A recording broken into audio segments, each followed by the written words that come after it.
안녕하세요, 성도님들. 오랜만에 영상으로 찾아뵙습니다.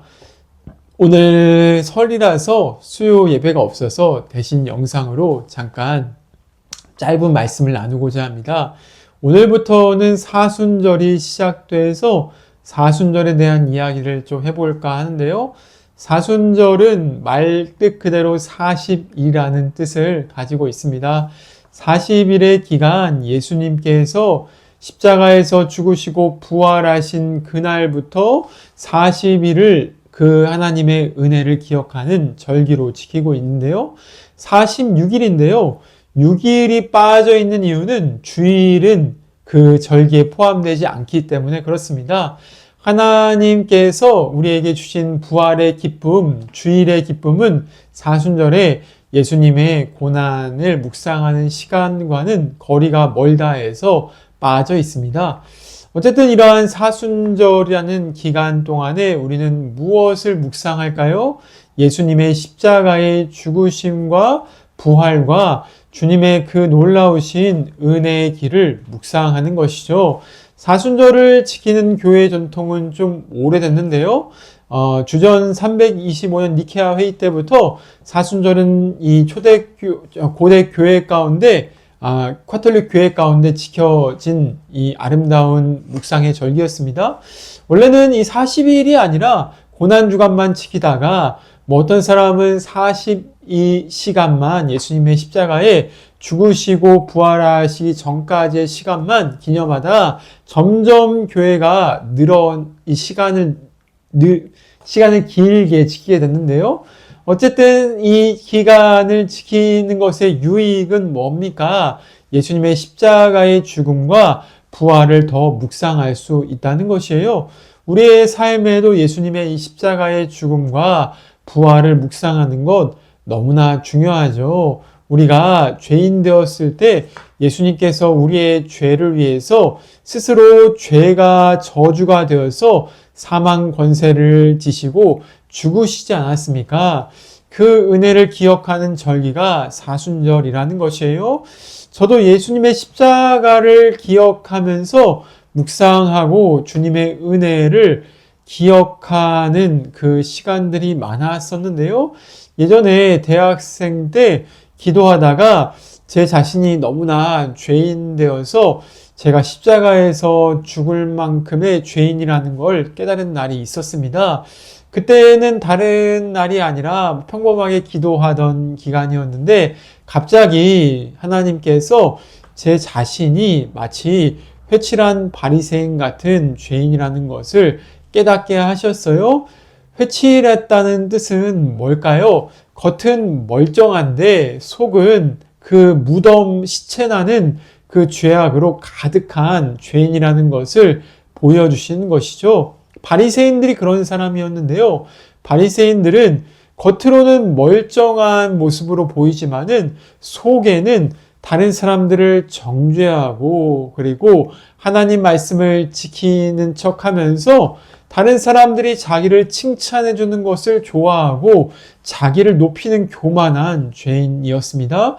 그래서 예수님을 믿지 못했고 예수님께로부터 화 있을진저라는 독사의 자식들이라는 책망을 들었었죠. 그런데 그날 기도하는데 제가 그런 바리새인인 것 같은 거예요. 보니까 제가 학교 다니면서 다른 사람들을 정죄하고 그리고 제 마음 가운데서 나는 다른 사람보다 뭔가 특별하고 교만한 사람이다. 정말 특별하고 높은 사람이고 잘난 사람이다. 라는 그러한 교만이 제 마음 가운데 있는 것을 보게 되었습니다.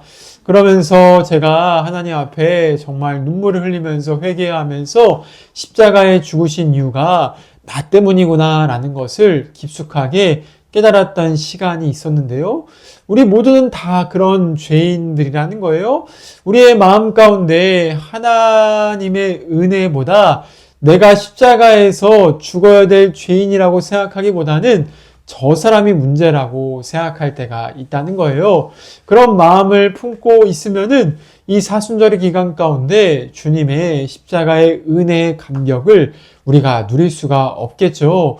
이 사순절을 시작하면서 내 자신이 다시 한번 주님 앞에서 겸손해지고 하나님의 은혜를 충만하게 받으시면서 우리의 삶에 예수님의 구원의 감격과 우리를 위해 피 흘리신 자기의 생명을 주신 예수님의 사랑이 마음을 새롭게 할 수 있기를 주님의 이름으로 축원을 드립니다.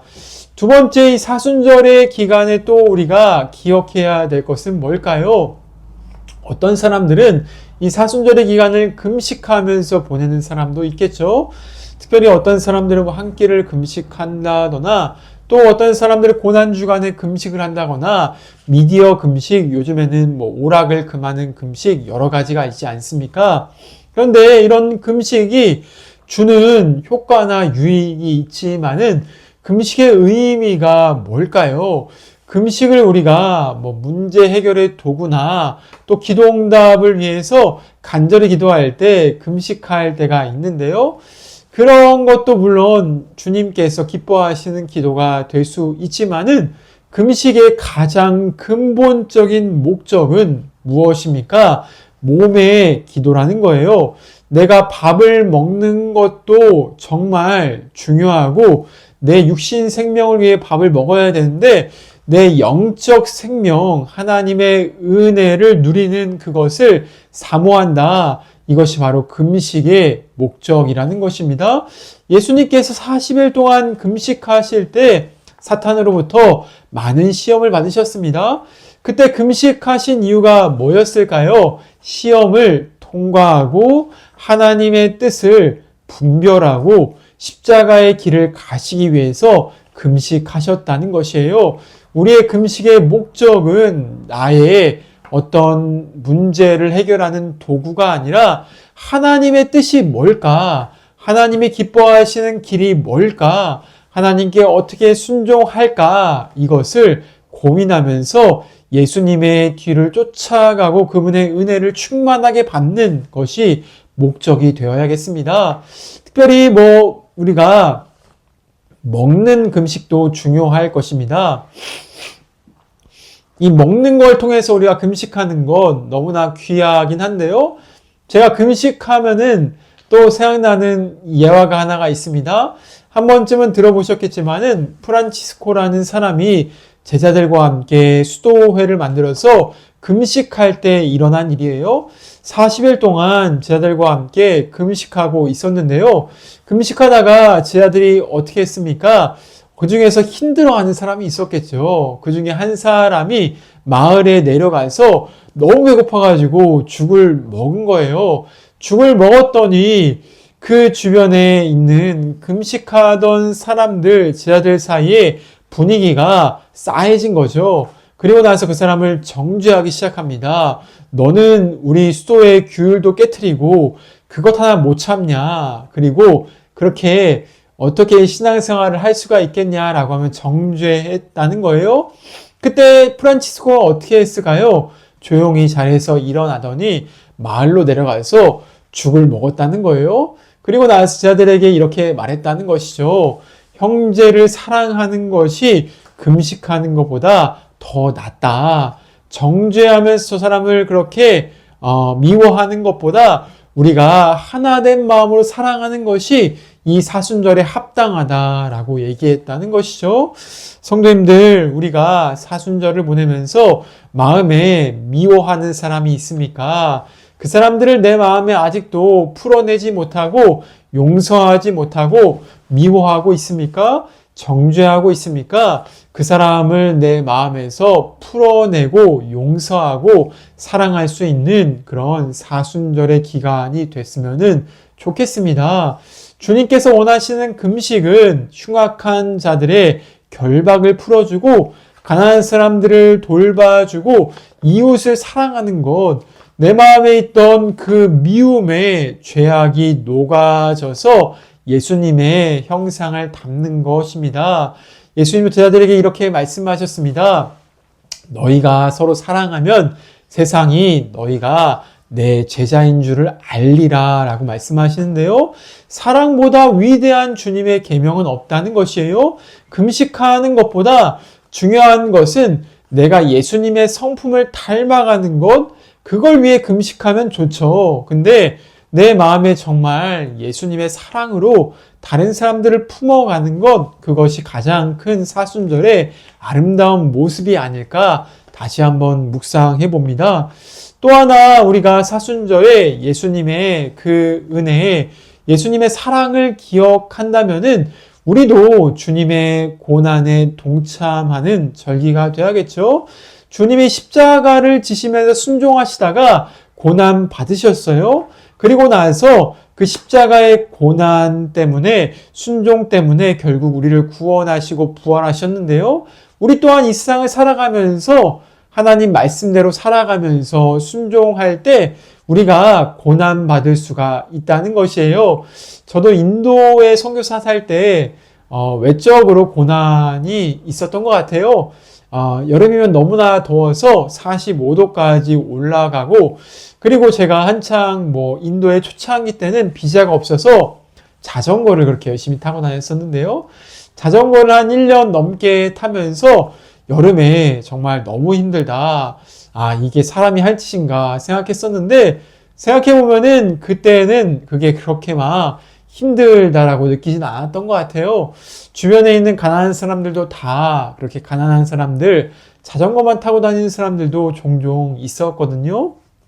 그걸 보면서 이렇게 이 사람들의 고난과 함께 내가 고난에 동참하는 것이 선교구나, 이런 걸 깨달은 때가 있었습니다. 성도님들, 우리도 하나님 말씀대로 살다 보면은 정말 고난 받아야 될 때가 있지 않을까요? 이 하나님 말씀에 순종할 때 사람들로부터 미움을 받을 수도 있고요. 또 그리고 사람들이 뭔가 너만 의인이냐라고 하면서 우리를 정죄할 수도 있고요. 또 하나님 말씀에 순종하다가 내가 포기하고 누려야 될 것들을 못 누리는 경우도 있겠죠. 세상의 찬란한 보화와 부귀와 영광을 포기하신 예수님, 십자가의 길로 가신 예수님을 따라가다 보면은 세상적인 유익도 포기해야 되는 순간이 있다는 거예요. 그럼에도 불구하고 그런 길을 가는 이유가 뭐겠습니까? 예수님을 사랑하기 때문에 예수님의 십자가의 뒤를 따라가면서 주님의 뜻을 이루기 위해서 한 영혼이라도 더 구원하기 위해서 그렇게 주님을 따라가는 삶이 사순절의 의미가 아닐까요? 오늘도 내 인생 가운데 예수님 말씀 때문에 받는 고난이 있으십니까? 사도 바울은 우리에게 이렇게 말하죠. 나는 예수의 흔적을 내 인생에 지니고 있다. 내 몸에 지니고 있다라고 말하는데요. 우리 또한 예수님 말씀대로 살다가 억울할 때도 있어야 되고, 예수님 말씀에 순종하다가 하나님이 기뻐하신 뜻을 행하다가 뭔가 십자가 지는 그 일이 있어야 된다는 거예요. 결국에 그 십자가 지는 일이 나를 예수님을 닮아가는 부활 생명에 동참하게 하고 다른 사람들을 구원하게 하고 나를 지옥길에서 천국 길까지 인도해 주신다는 거예요. 이 사순절의 기간 가운데 이 놀라운 주님의 고난의 십자가의 길, 은혜의 사건을 기억하면서 우리 또한 주님을 따라갈 수 있는 그런 은혜가 함께 머물 수 있기를 주님의 이름으로 축원을 드립니다. 특별히 저는 사순절의 기간 가운데 많은 것들은 할 수 없지만은 우리가 또 우리보다 더 어렵고 고통당하는 사람들을 위해서 기도하면 좋을 것 같습니다. 저도 우리 교회에서 함께 이렇게 박해 맞는 교회들을 위해서 기도하는 책자를 나누면서 오픈도어에서 하는 기도 책자로 기도하고 있는데요. 이 기도에 보면 참 안타까운 소식들도 많고 고통스러운 사람들도 많습니다. 예수님이 그들에게 함께 고통당하시면서 십자가 지시는 마음으로 중보하고 기도하고 계시겠죠. 우리가 큰 고난은 아니어도 하루에 5분이나 10분은 이렇게 고난당하는 사람들을 위해 기도할 수 있지 않을까요? 특별히 북한의 지하교회나 또 이렇게 여기 써 있는 고통당하는 사람들을 위해 기도할 때, 십자가를 지고 주님을 따라갈 때 주님은 우리의 사순절을 귀하게 보실 것입니다. 특별히 오늘 기도 날짜를 위해서 같이 함께 기도하면 좋겠는데요. 오늘의 날짜의 기도 제목은 에리트리아라는 동아프리아에 있는 국가였습니다. 이 에리트리아는 잔혹한 독재 정권 통치 아래에 있기 때문에 신앙을 가지면은 악명 높은 교도소에 갇혀 있다고 해요. 예수님 믿는 것 자체가 교도소를 들어가는 그런 핍박의 상황이라는 거예요. 저기 북한의 지하교회와 비슷한 상황인 것이죠. 이런 이 잔혹한 독재 정권 아래서 고통받는 사람들, 특별히 그들의 가족들이 희망을 잃지 않도록 기도해야겠는데요. 대통령 이름이 아프웨르키라는 대통령이라고 합니다. 이 또한 마음이 변화될 수 있도록 하나님의 공의와 거룩과 사랑의 빛이 이 대통령의 마음을 녹이고 그 나라의 정권을 변화시킬 수 있도록 기도하면 좋겠죠. 우리가 사순절의 기간 가운데 예수님의 은혜의 사랑에 가까이 가시고 주님의 사랑을 우리가 마음에 동참할 수 있고 고난받는 주님의 뒤를 따라갈 수 있는 성도가 되실 수 있기를 주님의 이름으로 축원을 드리고요. 그리고 함께 에리트리아와 우리 자신을 위해서 잠시 기도하는 시간 가지면 좋겠습니다. 함께 기도하겠습니다. 하나님 아버지 감사합니다. 오늘도 함께 이렇게 사순절을 시작하면서 주님의 은혜를 구하며 나아갑니다. 예수님, 우리의 죄를 위해서 십자가에 죽으신 주님의 사랑과 주님의 그 놀라우신 구원을 기억하는 절기가 되게 하여 주시옵소서. 우리의 죄 가운데 우리의 모든 멸망과 지옥 형벌 가운데 자기의 생명을 버리셔서 의롭다 하신 주님의 그 놀라운 사랑이 생생하게 내 마음을 사로잡을 수 있기를 기도합니다. 또 이 사순절 기간 가운데 미움을 그치고 사랑하게 하시며 우리보다 고통당하는 사람들을 돕고 돌볼 수 있게 하시고 십자가의 길을 하나님 말씀에 순종하는 그 길을 갈 수 있는 용기와 은혜를 허락하여 주시옵소서. 그리하여서 부활의 영광에 도달할 수 있도록 우리 삶을 축복하여 주시옵소서. 오늘도 에리트리아의 동아프리아의 국가를 위해 중보합니다. 그곳의 교도소에 갇혀서 신앙생활하는 성도들의 믿음을 붙잡아 주시옵소서. 하나님의 구원과 돌보심으로 함께 하시고 특별히 가족을 감옥에 둔 그 가족들의 마음 가운데 절망과 낙심과 슬픔이 아니라 하나님의 위로와 은혜가 있게 하여 주시옵소서. 그 땅에 있는 대통령, 그 독재 정권의 아프웨르키 대통령의 마음이 바뀌어지게 하시며 하나님의 공의와 정의와 은혜의 빛이 그 대통령의 마음뿐만이 아니라 나라 가운데 비칠 수 있도록 주님 역사하여 주시옵소서. 모든 것들을 주님께 맡겨드립니다. 우리의 삶이 주님의 것이며 주님과 온전히 연합할 수 있는 은혜가 있기를 기도합니다. 사순절의 기간에 우리의 삶을 동행하시고 붙잡아 주시옵소서. 감사드리며 예수님의 이름으로 기도드립니다. 아멘. 사순절을 시작하신 성도님들 주님과 함께 동행할 수 있기를 축복드립니다. 사랑하고 축복합니다.